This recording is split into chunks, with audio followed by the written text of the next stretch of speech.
Right. అంటే చాలామంది తాము జీవిస్తున్న నిజమైన జీవితాన్ని కాదని, ఎంతో అల్లారు ముద్దుగా పెంచుకున్న పిల్లల్ని కూడా కాదని, వాడిని చంపడానికి కూడా సిద్ధమైపోతున్నారు. ఇదంతటికీ కారణం ఆ టాక్సిక్ రిలేషన్ కోసమే. వారి మెంటల్ స్టేటస్ ఏ రకంగా ఉంటుంది? ఎంత ప్రభావితం అవుతారు వారంతా? ఇక్కడ ఏంటంటే అండి, సెల్ఫ్ సెంట్రిక్గా ఉండడం అండి. అంటే వాళ్ళ ఆనందము, వాళ్ళ హ్యాపీనెస్, అదే ఇంపార్టెంట్.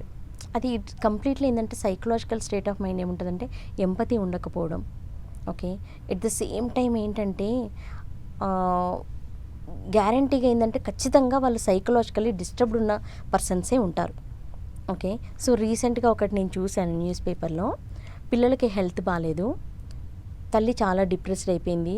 భగవంతుడా, ఎందుకు నాకు ఇలాంటి పిల్లల్ని ఇచ్చావు, వాళ్ళు ఏడుస్తున్నారు, నేనేమీ చేయలేకపోతున్నాను, తల్లిగా నేను ఫెయిల్యూరు, ఈ పిల్లలకి ఎలాగో నేను మంచి లైఫ్ ఇవ్వలేను అని పిల్లలకి విషయం ఇచ్చి తను చనిపోవడం జరిగింది.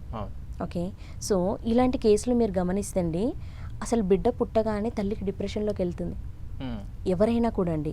సో ఎందుకనంటే తన బాడీలో చాలా చేంజెస్ జరుగుతున్నాయి, హార్మోనల్ చేంజెస్ జరుగుతాయి, లో మూడ్లోకి వెళ్ళిపోతారు, హార్మోనల్ ఇష్యూస్ జరుగుతాయి. ఎవరికైతే ఫ్యామిలీ సపోర్ట్ ఉండి అండర్స్టాండ్ చేసుకునే వాళ్ళు దాని నుంచి బయటకు వస్తారు.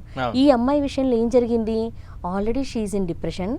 డిప్రెషన్ అంటే ఏంటిది, వాళ్ళకి ఈ సిచ్యువేషన్ నుంచి బయటికి రాలేనని వాళ్ళు ఉంటారు. ఈ సమస్యకు పరిష్కారం లేదు, ఈ సిచ్యువేషన్ నుంచి బయటికి రాలేను, ఇంకా నాకు ఏంటి చనిపోవడమో లేకపోతే ఏదన్నా చేయడమో మార్గం. సో కాబట్టి అలాంటి వైలెంట్ కండిషన్కి వెళ్తారు. లేదా కొన్ని సైకలాజికల్ డిజార్డర్స్ కూడా ఉంటాయి. పారనాయిడ్ ఉంటారు.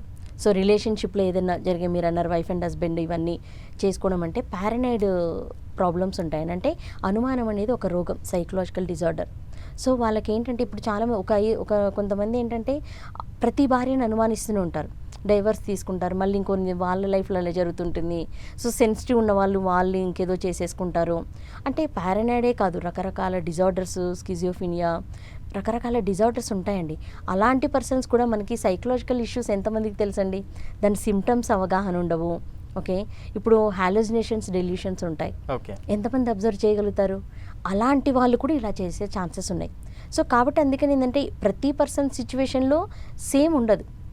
వాళ్ళు సైకలాజికల్ డిజార్డర్స్ వల్ల అలా చేశారా, లేదంటే ఒక డిప్రెషన్లోకి వెళ్ళారా, సర్కమ్స్టాన్సెస్ వలన, లేదంటే వాళ్ళే కొంచెము సైకోటిక్ అలా ఉన్నారా, లేదంటే నెగిటివ్ మైండ్ సెట్ ఉన్నారా, లేదంటే అగ్రెషన్ ఉంటుంది కొంతమందికి, నెగిటివ్ ఎమోషన్స్ బాగా క్యారీ చేస్తూ ఏదైనా ఒక చిన్న ఇన్సల్ట్ని తీసుకోలేకపోవడం, అవమానాన్ని తీసుకోలేకపోవడం, దానివల్ల ఇప్పుడు ఫర్ ఎగ్జాంపుల్ పిల్లల వల్ల తన లైఫ్ స్పాయిల్ అయింది అని అనిపించింది. ఇప్పుడు తన భర్త తనకి ప్రేమని ఆప్యాయతని ఇవ్వట్లేదండి, ఇంకెవరో పర్సను ప్రేమని ఆప్యాయతని ఇస్తున్నాడు.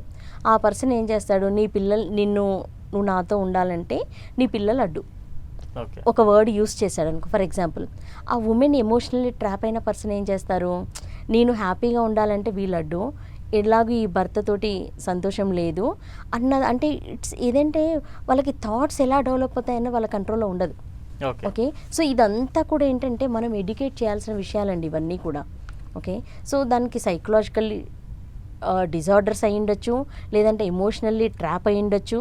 సో ఎక్స్ట్రా మ్యారిటల్ రిలేషన్షిప్స్కి ఎందుకు వెళ్తున్నారు అని అంటే కంప్లీట్లీ ఇట్స్ అబౌట్ ఎమోషన్స్ అండి. అంటే